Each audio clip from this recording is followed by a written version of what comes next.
আমার আগের মাসেরই হোমের কথা বলছি, একটা ৮ বছরের বাচ্চাকে মারণ ক্রিয়া করা হয়েছে যে কারণে তার মৃত্যু অনিবার্য। আমি একটা ছাগল বলি দিতে বাধ্য হয়েছি, কিন্তু সেই বাচ্চাটা সুস্থ। অনেকে তো রাস্তাঘাটে কোনো অনুষ্ঠানে গেলে ভর চলে আসে, বাবা মা কি ওনাদের কি কোনো খেতে কাজ নেই, তোমার পেছন পেছন ঘুরে বেড়াচ্ছে, তুই আমার কথা ভাবলে আমি তোর ঘাড়ে গিয়ে পড়বো। তুমি দেখবে যারা ভরে পড়ে, তুমি নর্মাল কোশ্চেন করো তো ভালো হবে, এই হবে, ওই হবে, হ্যাঁ হবে, একটা ব্যাকা কোনো প্রশ্ন করো, উত্তর দেবেই না, কোনো না কোনো ভাবে ইগনোর করে বেরিয়ে যাবে, নাহলে বাবা চলে শিব সাধনা করে। মহাদেব তো অর্ধেক টাইম ধ্যানেই থাকে, তার রোজ ওনার ঘাড়ে কি করে এসে বসে, তার মধ্যে কি করে আসে? কখনো কি এই সামান্য প্রশ্নটা কেউ কখনো ভালো করে জাজমেন্ট করে খবর নিয়ে গিয়ে দেখো, প্রত্যেকেই নার্ভের পেশেন্ট, কোনো না কোনো ভাবে কোনো নার্ভের ডিজিজ তাদের আছে। কারো ধুনোর গন্ধ নাকে গেলে নার্ভ অ্যাটাক করে, কারোর অন্য কোনো ব্যাপার রয়েছে, কেউ নার্ভ ডিজিজ, হয়তো কেউ ফিট পড়া বা মাথা ঘোরা, হাত পা বেঁকে আচা, খিস ধরা, এই যাতে কোনো না কোনো রোগ। মার কাছে যাওয়া যদি এতই সহজ হয়ে যেত, তাহলে এই মুষ্টিমেয় কয়েকজন সাধক সিদ্ধিলাভ কেন করেছে? রাস্তায় ঘাটে বেরোলে, আমি কোনো সাধককে অপমান করছি না, আমিও হয়তো এই কথাটা বলার যোগ্য নই, মানে আমিও সাধনাতে কতটুকু গেছি জানি না, হয়তো আমার বলাও আমার মুখে মানাচ্ছে না, তারপরেও আমি বলছি, তুমি কে যে তোমার গাড়ে মা এসে হঠাৎ করে পড়তে থাকে? তুমি যত বড় বড় সাধক দেখেছো, কোনোদিনও শুনেছো তাদের ভর পড়েছে? তো যারা এই ভরের নাটকটা করছে, তো তাদের 99% প্রেতাত্মা, ভূত প্রেত বা অর্ধেক অংশ ভণ্ড। তো নমস্কার বন্ধুরা, কেকে পডকাস্ট আবার স্বাগত জানাই। দেখেছেন থাম্বনেলে, তাই জন্যই ক্লিক করেছেন, তাই না? ভর ভর নিয়ে মানুষ যে বিজনেস করছে, কতটা সত্যি কতটা মিথ্যে আজকে আমাদের সারথী মাতা বলবে। এবং আমরা দেখেছি অনেকবারই মানুষ ত্যাগ করি, আমরা ত্যাগ করে দিয়েছি, এটা ত্যাগ করেছি, ওটা ত্যাগ করেছি। সত্যি কি ত্যাগটা খুব দরকার? জানি না, আমিও জানি না, আজকে জানবো কিন্তু আমরা পডকাস্টে। তারপর হচ্ছে এই ভর না, মানে ভর এতটাই কথা হয়েছে না ভর নিয়ে, আমি তার মাথার মধ্যে ওটাই চলছে। আর লাস্টে যে বান মারা, এই বান কিন্তু সারথী মাতা মারেন, আমি আগে থেকে বলে রাখছি, ফোন করে ডিস্টার্ব করবেন না, কিন্তু বান তিনি কাটান। আপনাদেরকে একটু কথা বলে আমি ডাইরেক্ট তার কাছে যাব, যেটা হচ্ছে যে এই সম্পত্তির জন্য নিজের মা বাবা ভাই বোনকে যে আপনারা বান মারছেন, ভালো কিন্তু হবে না, কিছুই উপরে নিয়ে যেতে পারবেন না, সব কিছুই ফেলে ল্যাংটো হয়ে উপরে যাবেন। যাই হোক, যেভাবে সারথী মাতা আমাদের সাথে যোগাযোগ করেছে, সে নাম্বারটা তো ব্লিঙ্ক করছেই, বা চাইছেন যে সারা বিশ্বের বাঙালির কাছে কিছু বাংলায় ভালো জিনিস দিতে, তার জন্য অলওয়েজ ওয়েলকাম কেকে পডকাস্ট। আর প্রমোশনাল কাজ করার জন্য তো অলওয়েজ ওয়েলকাম। আর ডাইরেক্ট সারথী মাতার কাছে।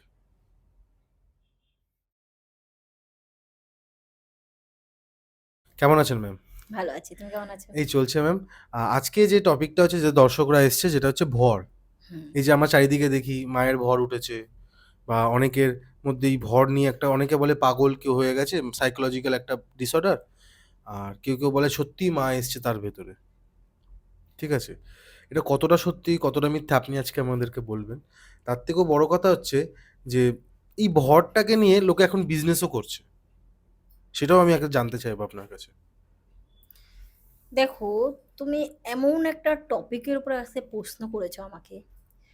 প্রচুর মানুষ যাদের আধ্যাত্মিকতার উপর খুব বিশ্বাস, যারা এই ভর পড়া মানুষদের কাছে খুব যায়, ভক্তি করে, বা তাদের কথাতে অন্ধবিশ্বাস করে, বা তাদের কথা মেনে অনেক লাইফের ডিসিশন নিয়ে বসে, তো তারা হয়তো আমার কথাটা শুনে কি রিয়াকশন দেবে বা কি বলবে আমি জানি না, বাট অপ্রিয় লাগলেও কথাটা কতটা সত্যি, যারা এই অভিনয়টা করে তারা বুঝতে পারবে।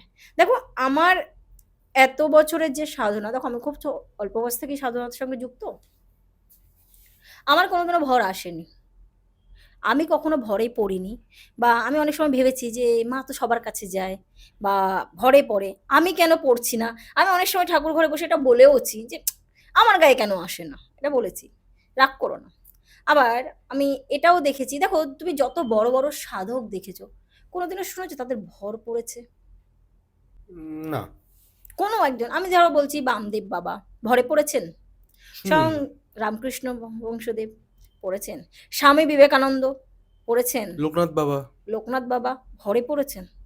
এরা কেউই কখনো দিনও ভরে পড়েনি, অথচ এরা বিরাট বড় সাধক। মাকে দেখেছে, মাকে দেখেছে, স্বয়ং মা দর্শন দিয়েছে।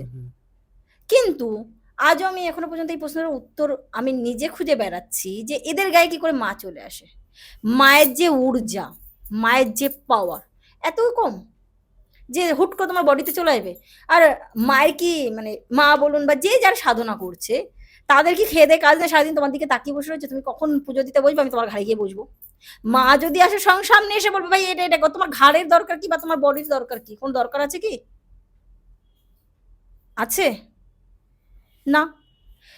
কারণ মার কাছে যাওয়া যদি এতই সহজ হয়ে যেত তাহলে এই মুষ্টিমেয় কয়েকজন সাধক সিদ্ধিলাভ কেন করেছে? রাস্তায় ঘাটে বেরোলে, আমি কোনো সাধককে অপমান করছি না, আমিও হয়তো এই কথাটা বলার যোগ্য নই, মানে আমিও সাধন মাত্র কতটুকু গেছি জানি না, হয়তো আমার বলাও আমার মুখে মানাচ্ছে না, তারপরেও আমি বলছি তুমি কে যে তোমার ঘাড়ে মা এসে হঠাৎ করে পড়তে থাকবে? মা বা ভগবানের কি খেয়ে দিয়ে কোনো কাজ নেই? সে সারাদিন গালে হাত দিয়ে বসে রয়েছে, তুই আমাকে ডাকলে তোর ঘাড়ে গিয়ে বসে পড়বো? আমি মাথা দোলালাম, এরম এরম করলাম, মা আমার ঘাড়ে চলে এসছে? ডেফিনেটলি না। এই জাতীয় ভরের যারা রুগী, খুব ভালো করে জাজমেন্ট করে খবর নিয়ে গিয়ে দেখো প্রত্যেকেই নার্ভের পেশেন্ট, কোনো না কোনোভাবে কোনো নার্ভের ডিজিজ তাদের আছে। কারোর ধুনোর গন্ধ নাকে গেলে নার্ভ অ্যাটাক করে, কারোর অন্য কোনো ব্যাপার রয়েছে, কেউ নার্ভ ডিজিজ, হয়তো কেউ ফিট পড়া বা মাথা ঘোরা, হাত পা বেঁকিয়ে আচা, খিস ধরা, এই জাতীয় কোনো না কোনো রোগ তাদের আছে না 80%। আর 20% কি হয় না, যারা খুব মাকে ডাকে। তো দেখো তুমি ধরো কালী সাধনা করছো বা তারা সাধনা করছো বা শিব সাধনা করছো, আমরা শিবের সামনে কে থাকে? নন্দী। হ্যাঁ, নন্দীকে ছাড়া কখনো শিব মহাদেব থাকেন? না। মহাদেবকে কে পাহারা দেয়? নন্দী, রাইট? কখন উনি বসে তাকাবেন ধ্যান থেকে উঠে তখন উনি ডাক দেবেন। তাহলে যে শিব সাধনা করছে দেখবেন অনেক শিব মানে বলা উচিত নয়, আমি খুব কনসোলিস কথাগুলো বলছি, যারা শিব সাধনা করে মহাদেব তো অর্ধেক টাইম ধ্যানেই থাকে, তা রোজ ওনার ঘাড়ে কি করে এসে বসে, তার মধ্যে কি করে আসে? কখনো কি এই সামান্য প্রশ্নটা কেউ কখনো করেছে? তাহলে নন্দী গালে হাত দিয়ে বাবার দিকে তাকিয়ে বসে থাকার দরকার ছিল না? ছিল কি যে বাবা, কারণ ধ্যান মগ্ন অবস্থায় আমরা জানি কোনো সাধক যদি কোনো ধ্যান করে বা জপ করে তাকে টাচ করতে নেই বা বাধা দিতে নেই। তো বাবা যখন ধ্যান করছে তুমি ডাকলে বাবা চলে আসবে, এটা হতে পারে? সম্ভব? এটা পসিবল? তাহলে এই জায়গাটা প্রথম কথা একটা বড় মিস্টেক, যারা মানে ভণ্ডামি বলো বা জেনে বুঝে বলো বা মানুষকে ঠকানো বা নিজের প্রতি আকৃষ্ট করার একটা মাধ্যম বলো, যেটা খুশি বলো। সেকেন্ড কথা, বাবা থাকে কোথায়? কৈলাসে। কৈলাসে। আদারওয়াইজ কোথায় থাকে বলে আমরা জানি? শ্মশানচারী। বাবা কাদের সাথে থাকে? ভূত প্রেত নিয়ে, রাইট? তাহলে বাবার কাছে যাওয়ার আগে সেটা সেখানে তো একটা শিবের বা বাবার অন্য একটা রূপে সে থাকে ওখানে। হ্যাঁ, যারা কালভৈরব সাধনা করে, হ্যাঁ, তখন সেটা শ্মশান হলো। আমি একটা কথা বলছি, যারা কালসর্প ভৈরব সাধনা করছে তার আগে কি করে? কালসর্প সাধনা করতে গেলে, কালভৈরব সাধনা করতে গেলে তোমাকে সব সাধনা করতেই হবে বা প্রেত সাধনা করতেই হবে বাধ্যতামূলক, নাহলে কালভৈরবের সাধনায় তুমি সিদ্ধিলাভ করতে পারবে না। আর সিদ্ধিলাভ কি একদিন সাধনা করলে পরের দিন সিদ্ধিলাভ হয়ে যায়? কারো সারা জীবন চলে যায়, কেউ সাধনা করতে করতে মারা যায়, সাধনা সিদ্ধিলাভ করতে পারে না, এত সহজ নয়। বাবা খেয়ে হ্যাঁ বাবা ভোলা, খুব অল্পতেই সন্তুষ্ট হন, সন্তুষ্ট হওয়া মানে এই নয় যে তোমার কাছে সঙ্গে সঙ্গে চলে আসবে, কঠোর তপস্যা, কঠোর নিয়ম। তাহলে কি হয়েছে, এবার তুমি কৈলাস থেকে বাবাকে ডেকে নিয়ে আসবে, বাবা ঠান্ডার মধ্যে বসে রয়েছে, জপ করছে, ধ্যান করছে, যা খুশি করুক করুক, আমার দেখার দরকার, তুমি ডাকলে টুক করে লাফ মেরে তুমি চলে আসে তোমার ঘরে? সারা জীবন তো বোধহয় সমস্ত সাধক কান মাথা পোকা সব নাড়িয়ে দিয়েছে, তারপরও তারা দর্শন পায়নি, লাস্টে কি মরার আগে হয়তো পেয়েছে দর্শন, ঠিক বলছি তো? তো তোমার ঘরে রোজ চলেছে, তাহলে তুমি তো অনেক বড় সাধক। তো যারা এই ভরের নাটকটা করছে, তো তাদের 99% প্রেতাত্মা, ভূত প্রেত বা অর্ধেক অংশ ভণ্ড। প্রথমে আসবে প্রেত বা প্রেত জনির কেউ। প্রথমে ধরো তোমার বাড়িতে কেউ নক করলো, তোমাকে কেউ বারবার করে ফোন করছে, আমি তোমাকে ভালো লাগে ভালো, তুমি আগে কি করবে? জাজমেন্ট করার চেষ্টা করবে তো, এ কে রে আমাকে ভালো লাগে, আদৌ ভালোবাসছে না আমার টাকা দেখে আসছে না অন্য কোনো ব্যাপার আছে, জাজমেন্ট করবে হ্যাঁ কি না? একদম। না ফার্স্টে বলে আচ্ছা তুমি আমাকে ভালোবাসো, গলায় জড়িয়ে দিয়ে গলাগুলি করতে করতে তুমি প্রেম করতে চলে যাবে, করবে না তো? হাসছে আমার কথা শুনে। করবে কি প্রেম? আগে তো জাজমেন্ট করবে যে আদৌ ঠিক না ভুল। ঠিক ঠিক বলছি ঠিক। তো? তোমাকে যখন ভগবান ভগবান, ও ভগবান, হাই ভগবান, হ্যাঁ ভগবান, ওই ভগবান, যা খুশি বলো, তুমি কি বলছো আমার দেখার দরকার নেই। তখন কি বলবে, কিরে যা তো এত কানে পোকা নাড়াচ্ছে কেন, যা একটু দেখে আয়। প্রথমে কারা যাবে? তারাই যাবে। তুমি যেমন তার পেছনে লোক লাগাবে, দেখতো ব্যাপারটা কি, সেও তাই যে দেখতে এত চিল্লাচ্ছে কেন। বাবা অন্তরের কথা জানে তুমি লোভী না ত্যাগী, না তুমি আদৌ সাধনা করছো, না তুমি মধ্যে অন্য কিছু প্ল্যান করছো, সে তো আগে খোঁজ নেবে। তখন কি করবে, তার যে চেলা চামুন্ডা এসে তোমাকে ডিস্টার্ব শুরু করবে। অনেক সময় এরা নার্ভের পেশেন্ট হয়ে যায় এই কারণে। অনেক সময় আগে থেকেই নার্ভের পেশেন্ট থাকে এরা। তো যেই কারণে তখন যারা যখন ডিস্টার্ব করে তখন তুমি দেখবে যারা ভরে পড়ে, তুমি নর্মাল কোশ্চেন করো তো ভালো হবে, এই হবে, ওই হবে, হ্যান হবে, একটা ব্যাকা কোনো প্রশ্ন করো, উত্তর দেবেই না, কোনো না কোনোভাবে ইগনোর করে বেরিয়ে যাবে। নাহলে বলবে বাবা চলে গেল, হয়ে গেল। এবার ধরো আমি একটু বাবাকে নিয়ে বললাম, এবার ধরো কালী সাধনা করছি কেউ বা তারও সাধনা করছে, হুম হুম দেখবে সাধারণত ভর কালী, তারা, মনসা এদের উপরে বেশি এসে পড়ে।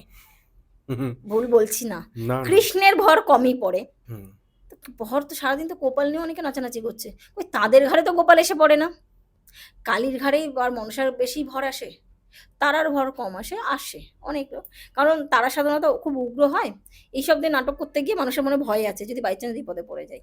কিন্তু কালী খুব নর্মালি মানুষ এনাকে খুব বিশ্বাস করে, তো কি হয় কালীকে উগ্র ভাবে তাড়াতাড়ি করে চলে আসে, রিয়াক্ট করে, তার জন্য অনেকে কালী মেনে নেয়, বা মনসা, বুঝতে পারো? তো এই জায়গাগুলোতে কি করে ধুনো, গন্ধ এরা নিতে পারে না।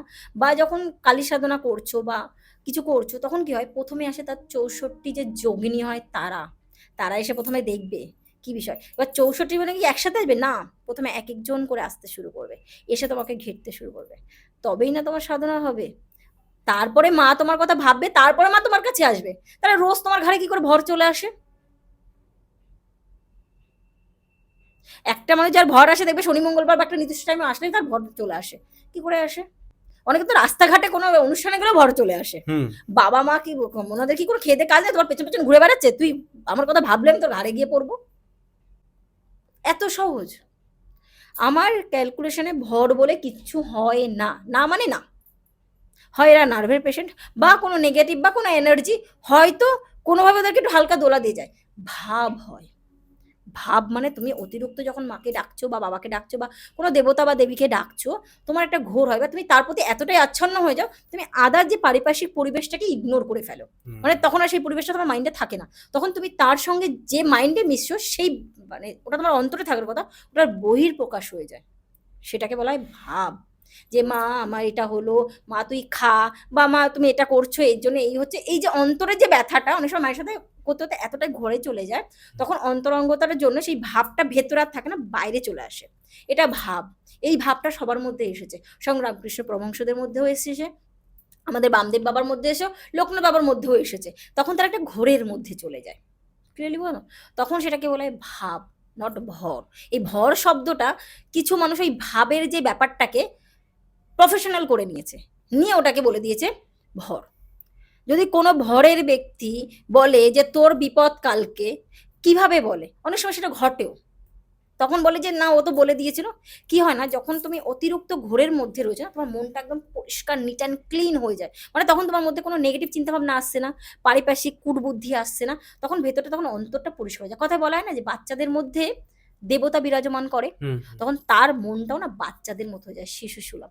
অনেক সময় তাদের সেই ভাবনার মধ্যে থেকে যদি কাউকে কিছু বলে দেয় বা সিক্স সেন্স পাওয়ার বলে যে তোর মনে হয় কিছু ক্ষতি হতে পারে, তুই সাবধানে থাকিস, তো তখন যদি সেটা হয়ে যায়, তখন আমরা বলছি তাহলে ভর এসেছিল, মা এসেছিল, তার কথাতেই মিলে গেছে, তার মানে তার কিছু হয়েছে, কিন্তু আদৌ ব্যাপারটা না। কিন্তু সে প্রকৃত সাধক হতে হবে, তার অন্তরঙ্গতা মায়ের সঙ্গে বা যে যে দেবদেবী সাধনা করছে তার সঙ্গে সেই অন্তরঙ্গতা আসার পরে তার একাকিত্ব বোধটা, মানে অন্তর্প্রকাশটা বাইর প্রকাশ হবে না, শিশুর মতো সরল মন হয়ে যেতে হবে সেই মুহূর্তের জন্য। যদি সেরকম সময় কিছু বলে দেয় তখন সেই কথাগুলো খেটে যায়। এটা কি সবসময় হয়? না এটা সবসময় কারোর মধ্যে হতে পারে? সম্ভব না তো। তাহলে ভরটা কি করে রোজ হয়? তো রোজ ভরটা নাটক, ভাবটাকে আমি মানি, ভর বলে কিছু হতে পারে না। তাতে অনেক সাধক হয়তো আমাকে বলবে যে তুমি কত বড় সাধক হয়ে গেছো, ভাই আমার কোনোদিনও ভর আসেনি, আমি অনেক চেষ্টা করেছি ভর আনার, কিন্তু আমার কখনো আসেনি, হয়তো মামাই পছন্দ করেন না। একটা প্রশ্ন রাখবো আপনার কাছে, যেটা হচ্ছে এটা যদি একটা বিজনেস হয়ে থাকে, হুম, আমরা দেখেছি অনেক পুরাণে নিজের ছাগ বলি দেওয়াটাকে এখন ছাগল বলিটা অনেকে বলে, আমাদের ইউটিউবে আমরা দেখেছি, বা আমার এখানে বসেও অনেকে বলেছে যে যেটা ছাগ বলা হতো এটা, সেটা এখন ছাগল হয়ে গেছে। হুম। এবং আমি এরকমও দেখেছি বলি দিচ্ছে সবজি, নারকেল, নানান টাইপের ফল, এবং মানুষ বলিও হতো একসময়, নরবলি যেটাকে বলা নরবলি হয়। যেটাকে বলা হয়। তো আপনার কাছে এটা কোনটা ঠিক, মানে দেওয়াটা উচিত কি দেওয়াটা উচিত না? এটা দেখো, এটাও কিন্তু একটা ওয়ান টাইপ অফ বিজনেস কিন্তু, যদি উম, ভেবে থাকেন, নাকি ভুল না, বলছি? দেখো এটা প্রপার বিজনেস নয়, কিন্তু কিছু কিছু মানুষ নিজের স্বার্থে এটা বিজনেস বানিয়ে ফেলেছে। দেখো, কিছু কিছু জায়গায় কিছু কিছু সিচুয়েশনে আমাদের বলির প্রয়োগটা আছে, কিন্তু সেটা সব ক্ষেত্রে নয়। বলতে পারলাম? দেখো, একটা কোনো বিশেষ কারণে তুমি যদি বলি দাও, তো সেই বলির একটা কারণ আছে। নর্মালি আমার শখ হলো বলি দিয়ে দিলাম, না, নেভার, কারণ তোমার প্রাণী হত্যা করার নেই। না। কিন্তু বলি চলে। তুমি যেমন ন্যাচারালি তুমি দেখবে কামাখ্যা খুব ইম্পর্টেন্ট একটা পার্ট। ওখানে বলি শুধু ছাগ বলি বা এখন যেটা ছাগলে পরিণত হয়েছে সেই বলি হয় তা নয়, ওখানে মোষ বলি, বড় বড় মোষ বলি চলে র্যান্ডাম, পায়রা, মুরগি, অনেক কিছু ব্যাপার আছে। তো এখন ন্যাচারালি মন্দিরের মধ্যে মুরগি আর পায়রা বলিটা হয় না, পায়রাটা ছেড়ে দেয়, মুরগি বলিটা একটু অন্য সাইড কোথাও হয়ে যায়, চলে গেছে। তো ছাগ মানে ছাগল যেটা বলছো, ছাগল আর হচ্ছে তোমার মোষ বলিটা এখনো কামাখ্যাতে আছে। অনেকে চেষ্টাও করেছে এই বলিটাকে বন্ধ করার, বাট সিচুয়েশন এমন যে ওটা বন্ধ হয়নি।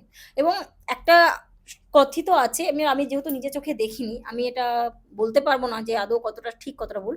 ওখানে নরবলিও হতো, এটা কথিত শোনা কথা। হুম। আমি বলে দেবো যে হয়, এটা ঠিক নয়। এখনো শোনা কথা যে সিচুয়েশন বেসে ওটা হতো। তো আমি নরবলি, দেখো তুমি বেদ পুরাণ বা অনেক শাস্ত্রের মধ্যেই নরবলির উল্লেখটা পাবে। দেখো, আমি তোমাকে একটা সিম্পল উদাহরণ দিয়ে বলি।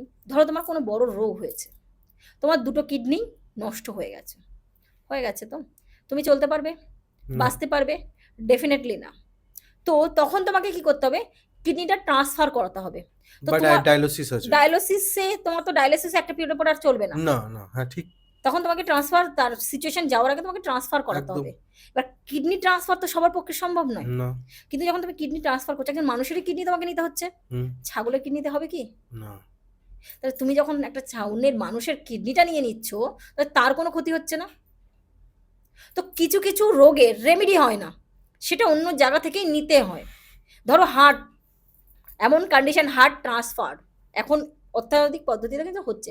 তো হার্ট তো মানুষের শরীরে একটাই হয়, রাইট? তো হার্ট ট্রান্সফারটা তুমি যদি করো, অপরের ব্যক্তি তোমাকে মারতে হচ্ছে না? না, হচ্ছে না?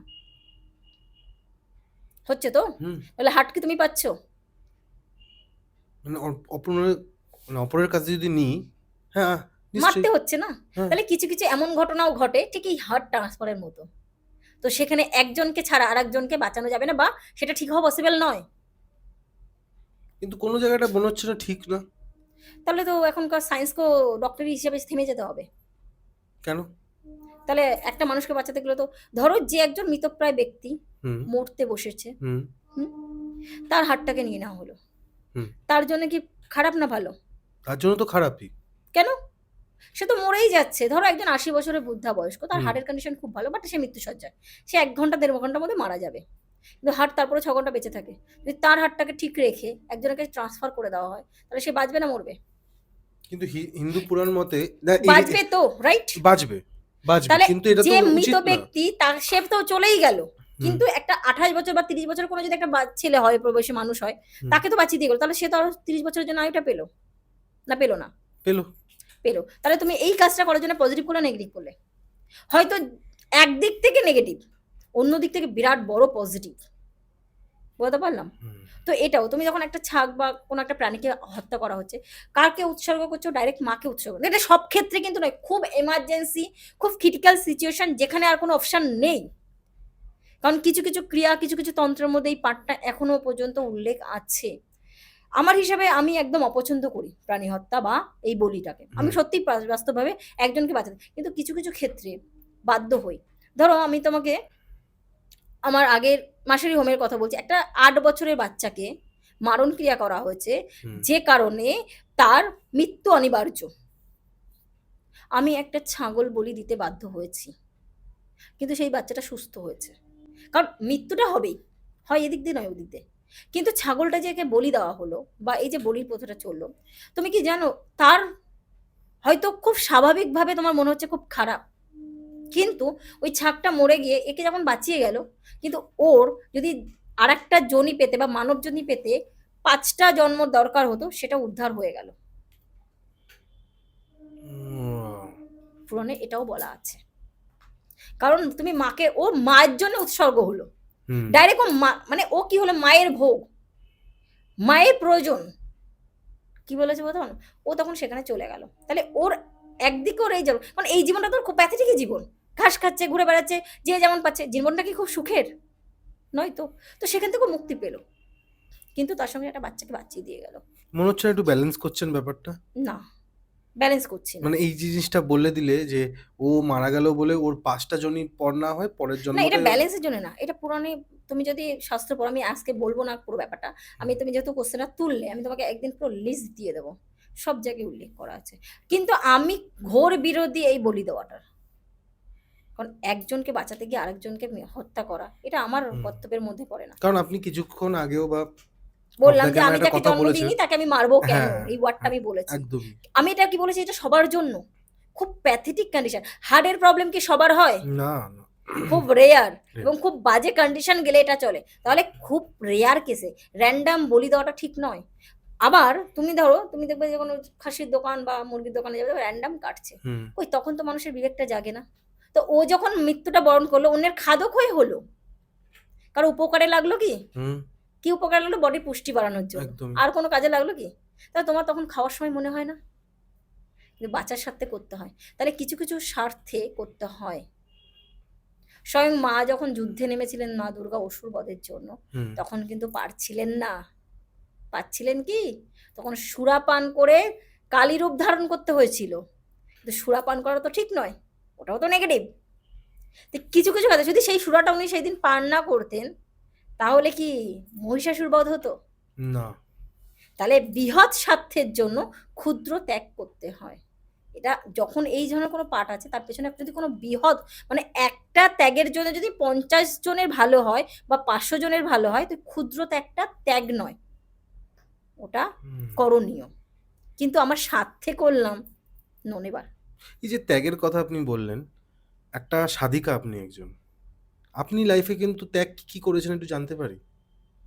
কি ধরনের ত্যাগ বলছো? আজকে ত্যাগের তো আমার অনেকগুলো ব্যাটার আছে। হ্যাঁ, আমি খাওয়ার সেটা দিক থেকে ত্যাগ, অর্থের দিক থেকে ত্যাগ, পারিবারিক দিক থেকে ত্যাগ, হ্যাঁ, ত্যাগের অনেক প্যাটার্ন আছে। তুমি আমি কোনটা দেখতে দেখেছি চাও? যাদের যারা সন্ন্যাসী হয়, নাগা সন্ন্যাসী হোক বা বড় বড় যারা মার্গে রয়েছেন, তারা নিজেদের সংসার, খাওয়া দাওয়ার প্যাটার্ন তারা নিরামিষ খান, সরি, মানে হ্যাঁ নিরামিষই খান ওনারা, হুম ভেজ পুরোটাই বলতে হুম গেলে।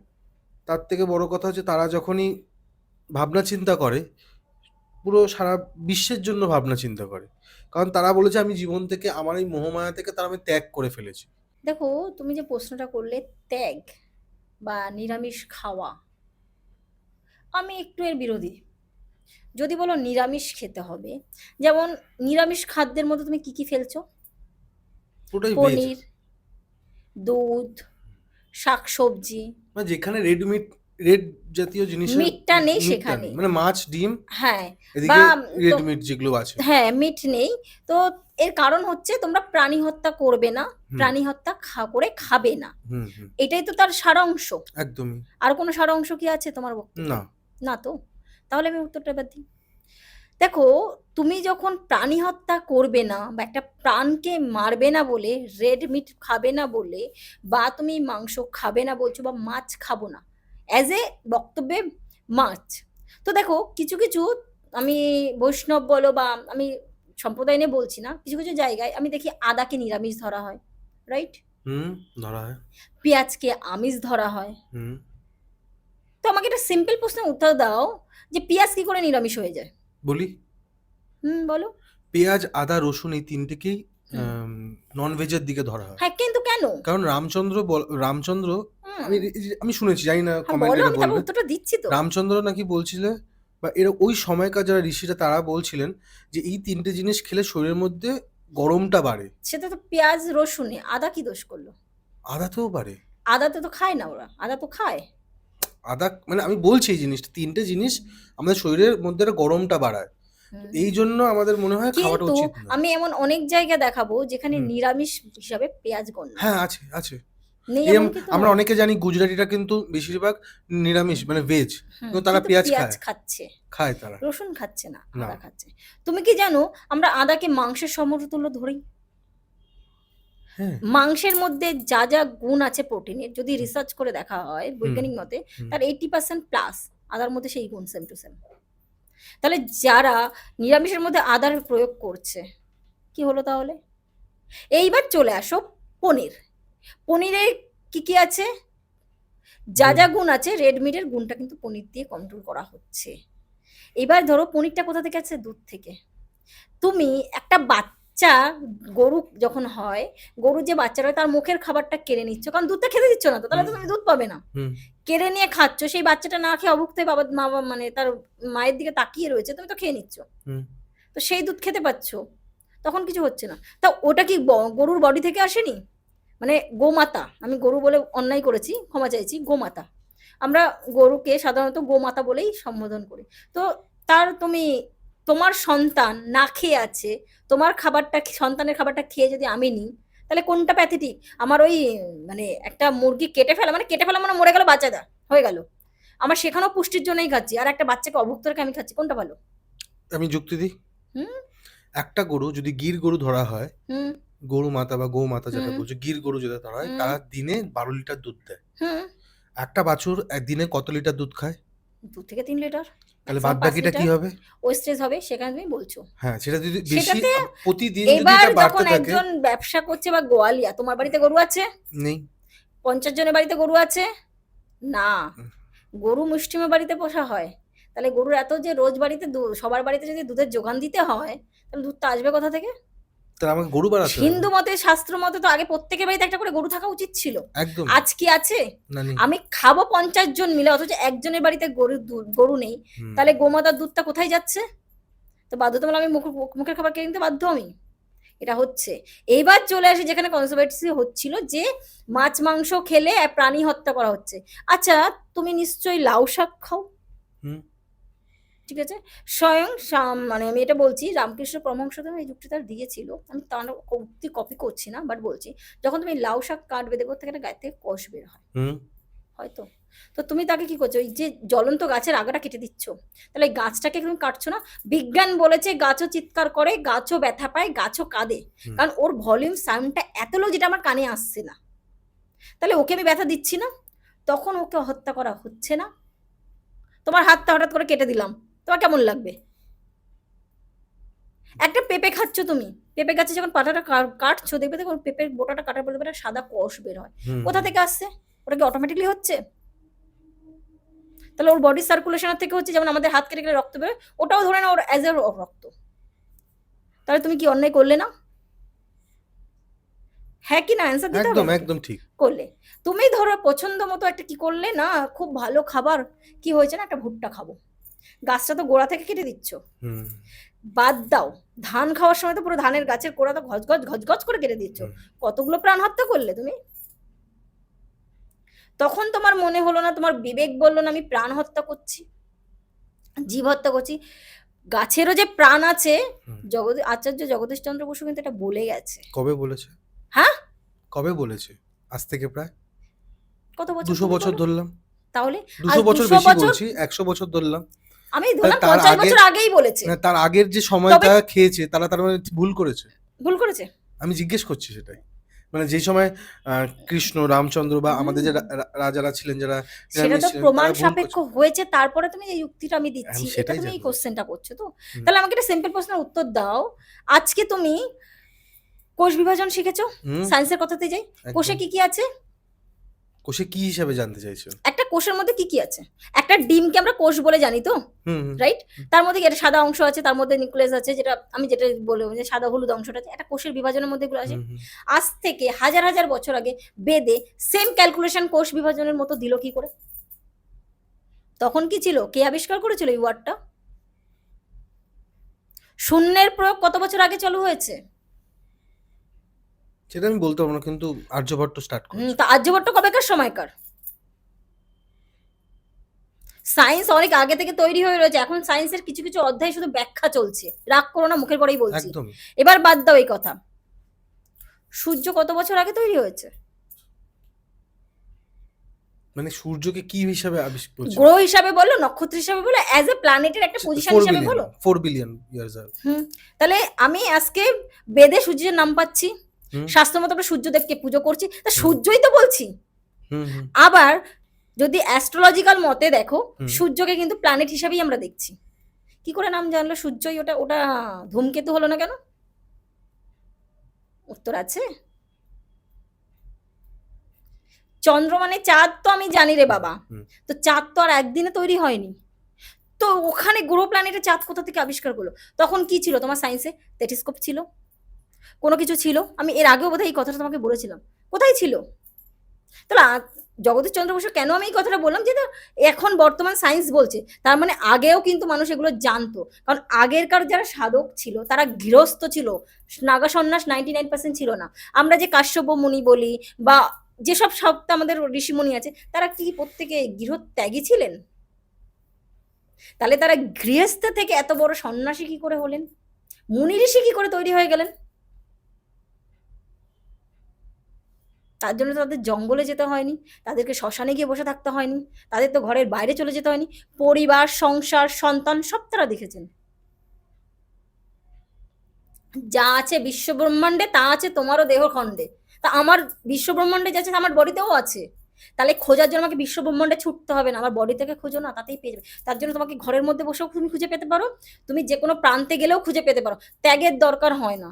এগুলো কিছু কিছু স্বার্থে, কিছু কিছু প্রয়োজনে, কিছু কিছু নিজের মাইন্ড কনসেন্ট্রেট করার জন্য এক একটা সাইড বা এক একটা অধ্যায় বেছে নিয়েছে।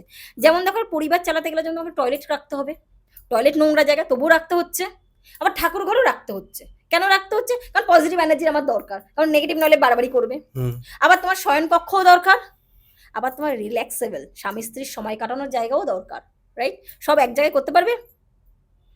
হচ্ছে ফ্ল্যাটে তো তাই হচ্ছে। তাও তোমার কি একটা ঘরের মধ্যে সবকিছু? একটা না, ঘরে দেখো তো পজিশন সব ভাগ ভাগ করে একটা ওয়াল দিয়ে তাকে ঢাকা হয়েছে। হুম। আগে জায়গা বেশি থাকতো, পজিশন চেঞ্জ করতো, এখন সেই জায়গাও নেই, পজিশনও নেই। তাহলে কি হয়েছে? তোমার খোঁজা বা তোমার দৃষ্টিভঙ্গি তো এটাও ঠিক তাই। কেউ মানে নাগা সন্ন্যাস হচ্ছে, কেউ এটা হচ্ছে আমি পারছি না ঘরের মধ্যে থেকে নিজেকে কন্ট্রোল করতে, তখন আমি বাইরের মুখী হচ্ছি। কথাটা মানে বোঝাতে পারলাম? কিন্তু তুমি যদি ঘরের মধ্যে নিজেকে কন্ট্রোল করতে পারো, তো বাইরে গিয়ে তুমি যা অর্জন না করবে তার কয়েক হাজার হাজার গুণ তুমি ঘরে বসে পেতে পারো। আমার প্রশ্নের উত্তর পাওয়া গেছে না? আরো কিছু কোশ্চেন আছে, তুমি করতে পারো। তো আমরা একেবারেই শেষের দিকে আছি ম্যাম। তো লাস্টে আপনার একটা মানে আপনার কাছে একটা রিকোয়েস্ট আছে, যেটা হচ্ছে বান মারা। আপনার মনে আছে নাকি জানি না, প্রথম একটা এপিসোড আপনি যখন হয়েছিল বান মারা, যেটা খুব হাইপে যায়, তো একটা যদি রাখেন আপনি। দেখো, বান মারাটা খুব বাজে একটা ক্রিয়ার মধ্যে পড়ে। তো আমার কাছে প্রচুর বান মারা কেস আসে বা ক্লায়েন্ট আসে। তো বান মারেন কি আপনি, না খালি বান কাটান? দেখো, যে বান কাটায় সে বান মারতেও জানে। হুম। আমি বান মারতে জানি, যেহেতু তুমি বলছো বান মারতে পারি, কিন্তু আমি বান মারি না, আমি বানটা শুধু কাটাই। তো কারণ দেখো, আমি কারোর ক্ষতি করাটা পছন্দ করি না, কারণ আমার গুরুদেবের স্ট্রিক্ট মারণ রয়েছে। তো বান কি করে মারতে সে প্রসেস আমার জানা আছে, কারণ আমাদের এটা জানতে হয়। কারণ আমি যদি রোগ না জানি, রোগের ওষুধ দিতে পারবো না। আগে আমাকে একদমই। রোগ জানতে হবে, রোগ কিভাবে আসে সেটা জানতে হবে, রোগ হলে কি কি হয় সেটা জানতে হবে, তারপরে না আমি রোগ কাটাবো। আমি জানলামই না রোগ কি করে হয়, কিভাবে হয়, কি এর সিমটম, এর প্যাটার্ন কি, তাহলে আমি রোগের মেডিসিন দেবো কি করে? ওষুধ তো আমাকে দিতে হবে। তো যে কারণে যখন আমি বান কাটাই, তার মানে আমাকে বানও মারতেও জানতে হবে। কিন্তু যেহেতু এটা অন দ্য ক্যামেরাতে আছে, তো আমি এখানে বলে দিই, বান মারার জন্য কেউ কোনোদিনও রিকোয়েস্ট করবেন না আমাকে, ফোনও করা না করা হয়। কারণ বান কাটিয়ে দেবো, হ্যাঁ, তো আপনাকে কেউ বান মেরে দিয়েছে বা কোনো প্রবলেম হয়েছে, আমি কাটিয়ে দেবো, ডেফিনেটলি কাটিয়ে দেবো। হুম। তো দেখো, বান মারে কি করে সাধারণত? বান মারার কিছু প্রসেস আছে বা সিস্টেম আছে। দেখো, বান মারতে গেলে যারকে আমি বান মারবো, প্রথম কথা হচ্ছে তার কিছু জিনিস লাগে। যদি প্রপার বান মারা হয়, মারণ ক্রিয়া মানে মারণ বান মারা হয়, তো সেক্ষেত্রে তার হয় চুল, নয় পায়ের নখ, নয় গায়ের কিছু অংশ বা জামা কাপড়ের শুধু কিছু না কিছু একটা লাগে। তো আমি আজকে একটা পুতুল ক্রিয়ার মাধ্যমে বান কি করে মারতে হয় সেটা একটা প্রসেস আমি তোমাকে বলছি। তো এইগুলো কালেক্ট করতে হয়, যে কোনো একটা হলে হয়, বেশি হলে আরো বেশি ভালো হয়। তো এই যে বানটা মারা হয় তার জন্য একটা পুতুল বানানো হয়। পুতুল কিছু সামগ্রিক আছে পুতুল বানানোর, কারণ পুতুল কিন্তু ওই ভেতরে মানে তুলো বা ফোম ভরে দিয়ে পুতুল বানিয়ে দিলাম, এগুলো কিন্তু নয়। ওর পুতুলের ভেতরে যে সামগ্রীটা যাবে, এটা আলাদা কিছু জিনিস লাগে, যেটা আমি অন দ্য ক্যামেরায় বলবো না এই কারণে, কারণ মানুষের মাইন্ড তো, কার মাইন্ডে কি আছে আমি জানি না। হুম। তো সে কোনো নেগেটিভ কাজে ইউজ করবে না, তার তো কোনো গ্যারান্টি নেই। তাই ওই ভেতরে কি কি জিনিস দিতে হয় সেটা আমি বললাম না। তাহলে ওই যে জিনিসগুলো ওই পুতুলটার মধ্যে, প্রথমে পুতুলের আকারে কাপড়, কালো কাপড় হোক, অনেকে কালো কাপড় দিয়ে ম্যাক্সিমাম করে, অনেকে আবার একটা কাপড় ইউজ হয় যেটা সাদা কাপড়। বাট সাদা কাপড়ের কাপড়টা কিন্তু নর্মাল কাপড় হয় না, যেটা কাফনের কাপড় হয় না, ওই কাপড়টা হুম। লাগে। তো এটা মানে খুব রেয়ার লোক ওই সাদা কাপড়ের উপরে পুতুল ক্রিয়াটা জানে, ঠিক আছে? তবে কালো কাপড়ের উপরে বেশি, নর্মাল যত বান আমরা দেখি ন্যাচারাল ওটাই বেশি হয়, মানে 80% ওটাতেই হয়। তো এই যে পুতুলটা বানানোর পর যখন বানানো হচ্ছে, তো তার মধ্যে তার যে অংশের জিনিসগুলো সেগুলোকে ভরে দেওয়া হয়। দেওয়ার পরে তার চোখ বানানো হয়, নাক, কান সমস্ত কিছু এভরিথিং বানানো হয়। বানানোর পরে তার প্রাণ প্রতিষ্ঠা করা হয় এবং কিছু কিছু প্রসেসের মধ্যে একটা গ্রাউন্ড বানানো হয়। তার মধ্যে আমাদের কিছু জিনিস আছে, অনেকে চক্র এঁকে করে, অনেকে সংখ্যা এঁকে তার মধ্যে মারণের একটা সংখ্যা হয় বা ছক হয়, সেই ছকটা করে। কারণ বেসিক্যালি মন্ত্র কেউ লেখে না, কারণ মন্ত্র লেখাটা অনেকটা জায়গা সাপেক্ষ হয়ে যায় বলে ওই যন্ত্রমটা বানায় বা ওই ছকটাকে বানানো হয়। বানিয়ে ওইটাকেও কিন্তু ওই পুতুলটার মধ্যে ভরে দেওয়া হয়। ভরে দেওয়ার পরে সিঁদুর আরও অনেক কিছু লাগে, সেগুলো দিয়ে প্রাণ প্রতিষ্ঠা করানো হয়। বান মারার জন্য ৩-৪টে জিনিস খুব ইম্পর্টেন্ট। এবার দেখো কে কী বান মারছে তার উপরে, যেমন খেজুরের কাঁটা এক এক ধরনের বানের জন্য এটা ইউজ হয়। দেখবে আলপিন হয়, এই আলপিনটা কিছু কিছু কাজে হয়। দেখবে এক ধরনের প্রেক হয় যেটাকে গজাল প্রেক হয়, সেটাও অনেক ক্ষেত্রে বানের ক্ষেত্রে লাগানো হয়, সব বানের জন্য না, কিছু কিছু বানের জন্য। আবার এই বান মারার সময় অনেক সময় বড়শির ইউজ করা হয়। বড়শিটা, কারণ আমি প্রসেস বলবো না কোন বানের ক্ষেত্রে কোনটা ইউজ হয়, আমি বলবো না, বড়শি ইউজ হয়। আবার দেখবে যদি সাদা পুতুল বানিয়ে তার উপরে কাফনের কাপড় দিয়ে যে পুতুলটা হয় সেটা দিয়ে বানানো হয়, তাহলে সেক্ষেত্রে সব থেকে বেশি ইম্পর্টেন্ট যেটা সুলেমানি প্রেক বলে একটা প্রেক হয়, ওই প্রেকটা লাগেই, ঠিক আছে? তো ওই প্রেকটা ইউজ হয়। তো এরকম অনেক আছে, যেরকম বাবলা কাটা, বাবলা কাটার নাম নিশ্চয়ই শুনেছো। হুম হুম আমাদের বানের ক্ষেত্রে কিন্তু বাবলা কাটার ভীষণ একটা পয়েন্ট আছে, ইম্পর্টেন্ট পার্ট আছে। আবার দেখবে যে ওই বেল কাটা, ওরকম বেল কাটা হয়। আবার দেখবে যে তুমি নিশ্চয়ই শুনেছো শিঙি মাছ, হুম শিঙি মাছের যে কাঁটাটা হয় না, ওটা আমাদের খুব ইম্পর্টেন্ট পার্ট। সজরি কাঁটা ইউজ হয়, তবে খুব বেশি মানের ক্ষেত্রে সজরি কাঁটা ইউজ হয় না, ওটা অন্য কাজে বেশি ইউজ হয়। আবার ধরো তোমার কিছু কিছু মানের ক্ষেত্রে আমাদের সব থেকে মানে বাজে একটা পার্ট যেটাতে ইউজ হয় সেটা হচ্ছে শঙ্কর মাছের নাম শুনেছো? হুম তার মাঝে একটা কাটা হয় এরকম সাইজে, এরকম সাইজ, সেটা সাইজ অনুযায়ী। যদি এই যে ৩ কর এর ওপরের কাঁটাটা পাওয়া যায় না, এই কাঁটা দিয়ে যদি বানের ক্রিয়া করা যায়, তাকে সেভ করা ভীষণ টাফ। কি বুঝলেন? তো এই যে সামগ্রিকগুলো বিভিন্ন ধরনের বানের জন্য বিভিন্ন কারণে ইউজ করা হয়। হুম এর বাইরেও কিছু জিনিস আছে, সেগুলো আমি বলবো না, কারণ ঠিক একদমই। নয় বলাটা। আর যদি কেউ যদি শুনেও যদি সে জোগাড়ও করে, এর পেছনে তো মন্ত্র আছে।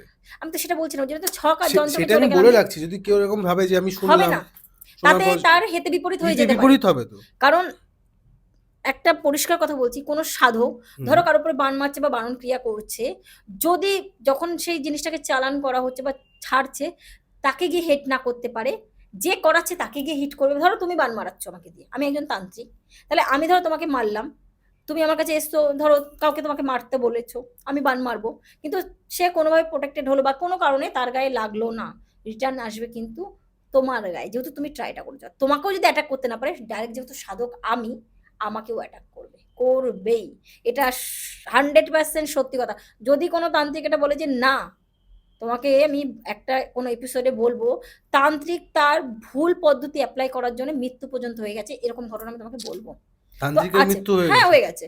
কারণ অনেক তান্ত্রিক দেবে সাধনা করতে করতে মারা যায়, কেন জানো? কিছু একটা ভুলভাল ক্রিয়া করছে, কন্ট্রোল করতে পারেনি, হুম অ্যাটাক করে দেয় তার উপরে। কারণ নিয়ম আছে, কিছু তন্ত্রের নিয়ম আছে, যারা প্রকৃত তন্ত্র জানে তারা জানে আমি কোনো ভুল কথা বলছি না, বুঝতে পারলাম? তো সেই পদ্ধতিতে এই যে জিনিসগুলো আছে, কে কি বান মারছে তার উপর ডিপেন্ড করছে, আরো অনেক কিছু লাগে, সেগুলো আমি আর যাচ্ছি না। তো এই প্রাণটাকে প্রতিষ্ঠা করতে হয়, পুতুলটার মধ্যে প্রাণ প্রতিষ্ঠা, যেরকম আমরা দেবতা মানে কোনো মূর্তি নতুন আনলে দেবে তার প্রাণ প্রতিষ্ঠা করানো হয়, বুঝলো? তো ওই পুতুলটার মধ্যেও তার নাম, তার পিতার নাম, তার মায়ের নাম, এগুলো লিখে বা তোমাকে করে আমাদের যে পদ্ধতি আছে সেই পদ্ধতিতে প্রাণ প্রতিষ্ঠা করানো হয়।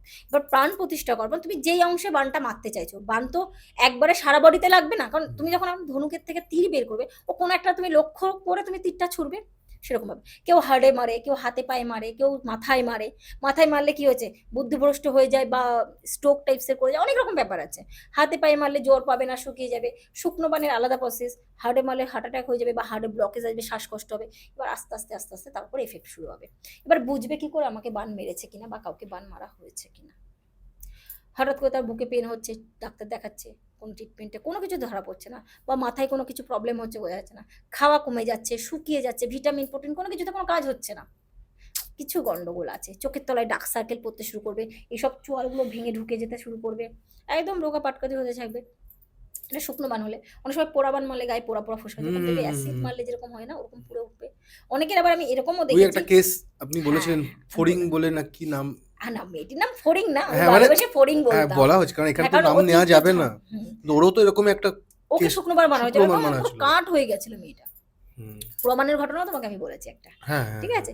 তো এরকম সিমটম গুলো আসে যদি মেডিকেল, কথা আছে না, যেখানে মেডিকেল হার মেনে যায় তখন আমরা, হুম। কারণ এই সব দেখো যখন কারোর উপর বান মারা বা ব্ল্যাক ম্যাজিক করা হচ্ছে বা কালো জাদু করা হচ্ছে, তখন সেটা তো মেডিকেল রিপোর্টে আসবে না, সব কিছু মেডিকেলে আসে না। তো তখন কিন্তু তার সিমটম ধরা পড়বে না। এবার কি করবে, ভেতরের অর্গানগুলোকে, ধরো তোমার কিডনিতে মানে এই পোর্শনে মারলো বা এই পোর্শনে মারলো, তখন কিডনি লিভার এগুলোকে নষ্ট করতে থাকবে। তুমি কিছু বুঝতে না, তুমি খেতে পারছো না, ডাক্তার দেখাচ্ছ, কিচ্ছু বুঝতে পারছো না। এবার যখন বান দীর্ঘদিন হয়ে যাচ্ছে, 1 বছর 1.5 বছর 2 বছর, এবার তোমার বানের কাজ কমপ্লিট, ওর যা ভেতর থেকে ডিসব্যালেন্স করার করে দিয়েছে, হঠাৎ করে অসুস্থ হয়ে যাবে। ওই যে অসুস্থ হবে, ডাক্তার বলবে যে হঠাৎ করে কিডনি ড্যামেজ। কিডনি কি একদিনে ড্যামেজ হয়ে যায়? হার্ট কি একদিনে ব্লকে সব পুরো নষ্ট হয়ে যেতে পারে? তোমার অসম্ভব লিভার নাকি? একদিনে কি নষ্ট হয়ে যেতে পারে পুরোটা? ডাক্তার বলবে কি মা পুরোটা কি, আমি তো ধরো 2 মাস আগেও চেক আপ করিয়েছো, হয়। কারণ ও তো প্রথমে ধরতে দেয়নি, ও তো ভেতর থেকে নষ্ট করছে। আর পুরো ব্ল্যাকিশ একটা পদ্ধতি ঢেকে রাখবে তো সব নর্মাল মনে হবে, ভেতর থেকে তো সব ডিস্ট্রাস করে দিচ্ছে, সব নষ্ট করে দিচ্ছে। এগুলো বলা হয় বান, বানের এরকম তোমাকে এর ওপর একটা তাহলে কথা বলি, কারণ তোমার কোশ্চেন হচ্ছে দূর দিদি সব মিথ্যা কথা বলছে। না না, সে একদমই না, একদমই না। আমি আজ থেকে কয়েকদিন আগের কথা বলছি, একজন ভদ্রমহিলা আসে, ভদ্রমহিলার বয়স প্রায় 50 ওভার হয়ে গেছে, কোমরে বেল্ট পরা, ঠিক আছে, ঠিক হাঁটতে পারে না, 6 থেকে 7 বছর ভুগছেন উনি। ডাক্তার কোনো রিপোর্ট কিচ্ছু দিতে পারছে না। প্রথম প্রথম কি হতো, একটু উইক লাগতো, কেমন একটা হচ্ছে, যেটা ফার্স্ট সিমটম ছিল। তার 3-4 বছর পর থেকে না পেছনে পোর্শনটা খুব পেন হয়, কিন্তু ডাক্তার কিছু দিচ্ছে না। ঘন ঘন ইউরিন হচ্ছে, কিন্তু কিছুই ধরা পড়ছে না, সুগার নেই, কিচ্ছু নেই। তো যাই হোক, খবর পেয়ে আমার কাছে এসেছে। তো যখন আমার সামনে বসেছে, তার মেয়ে নিয়ে এসেছে, মানে ঠিকঠাক হাঁটতে পর্যন্ত ভদ্রমহিলা পারে না। তো আমি দেখে বলছি কি হয়েছে, আমার কাছে কি করতে নিয়ে এসছো? বলে দিদি দেখো না, কোনো রিপোর্টে কিচ্ছু আসছে না। আমি বলছি কতদিন আগে লাস্ট রিপোর্ট করছো? এই সপ্তাহখানেক আগে। রিপোর্টে কিছু এসেছে? বলছে না। বলছি তা আমার কাছে এসছো কি করতে? বলছে দিদি দেখো না কি হয়েছে। আমার বলছি আমার দেখে কোনো লাভ নেই, কিডনি ড্যামেজ হয়ে গেছে। বলে কি বলে কিডনি ড্যামেজ? একদম 100% 80%-এর ওপরে কিডনি ড্যামেজ হয়ে গেছে। বলে রিপোর্ট তো আমরা 1 সপ্তাহ আগে করছি, কিডনি তো ঠিক আছে। বলছি হতেই পারে না, বান মারা হয়েছে 6 বছর 7 বছর আগে, এটা আস্তে আস্তে আস্তে এমন জায়গা হয়েছে, ভেতরকার অর্গান নষ্ট করেছে, পুরো কিডনি ড্যামেজ হয়ে গেছে। তোমার মায়ের খুব ঘন ঘন ইউরিন হচ্ছে না? বলে হ্যাঁ। বলছে ও কোমর টোমরগুলো পুজো হয়ে গেছে? বলছে কি হ্যাঁ, ওই জন্য তো বেল পড়েছে, হাঁটতে পারছে না। বলে না, কিন্তু পেন অতিরিক্ত হয়, কিন্তু ডাক্তারের কিছু ধরা পড়ছে না। বলছে কি বলো দিদি, দেখো স্বাভাবিক বিশ্বাস হওয়ার কথা নয়, 1 সপ্তাহ আগের রিপোর্ট আমার কাছে নিয়ে এসেছে, আমি দেখছি সত্যি সত্যি 1 সপ্তাহ আগের রিপোর্ট। আর আমি বলছি কিডনি টোটাল ড্যামেজ 80% হয়ে গেছে, 20% কিডনি থাকে কি, কিছু থাকে কি? বললাম একটা কিডনি 80% হয়ে গেছে, আর একটা এখনো শুরু হয়নি, হয়তো 30% বা 25% হয়েছে, ওটাও খুব তাড়াতাড়ি ড্যামেজ হয়ে যাবে। ড্যামেজ হয়ে যাওয়ার পর তোমার আমাকে আর বাঁচানো যাবে না, টাইম কত না 1 বছর আর নেই। এরকমভাবেই বলেছি। যথারীতি ভয় পেয়ে গেছে। এবার দেখো দুটো কোশ্চেন আসে মানুষের মধ্যে, হয় আমাকে ভয় দেখাচ্ছে, নইলে অন্য কোনো ব্যাপার আছে, ছল যখন এখন দেখো এখন চিটিংবাজ মানে একদম। মানুষের তো অভাব নেই। তো তখন বলছে দিদি আমরা আগেও 2 জায়গায় গেছি, তারা বান বলেছে, তারা তো কাটিয়েছে, কই কিছু তো হয়নি। আমি যেহেতু বান কাটাইনি, আপনাদেরকে মিথ্যে কথা বলেছে। আপনাদের যে বান কাটানোর সময় কি আপনি প্রেজেন্ট ছিলেন? বলে না, আমাদের থেকে টাকা পয়সা নিয়েছে, ফটো নিয়েছে, নাম গোত্র সব জানতে চেয়েছে, বলেছে চলে যাও, হয়ে যাবে। আমরা বলছি আপনার বান মারলো না কাটালো আপনি কি জানেন? বলে না, আমাদের বলেছে হয়ে গেছে, একটা মাদুলি দিয়েছে, কবজ দিয়েছে, আমি পরে নিয়েছি। বলছি ব্যাস হয়ে গেল, তুমি সামনে থাকবে না, তোমাকে ছাড়া তোমার গায়ের যে প্রবলেমটা, তুমি মেডিসিন ডাক্তার দিয়েছে, তুমি যে যার রোগ সে যদি না খায় অন্য কেউ খায় হবে? বলে না। তাহলে তুমি জানলেই না, তুমি দেখলেই না, তুমি বিশ্বাস করে নিলে, তোমায় কেটে দিয়েছে। বলছে এটা তো ভাবিনি দিদি, তবে একবার সন্দেহ হয়েছে। বলছি সন্দেহ না, সে কাজই করেনি, করলে আজকে এই অবস্থাটা হতো না। বুঝতে পারো, কারণ আমি যখন কোনো কাজ করতে দিচ্ছি, আমি সেখানে প্রেজেন্ট থেকে দেখবো সে কি করছে। হুম। আমি প্রেজেন্ট নেই মানে সে, আমি তো না করে বলতেই পারি যে তুমি করেছো, করে দিয়েছি আমি, তুমি কি করে জানবে?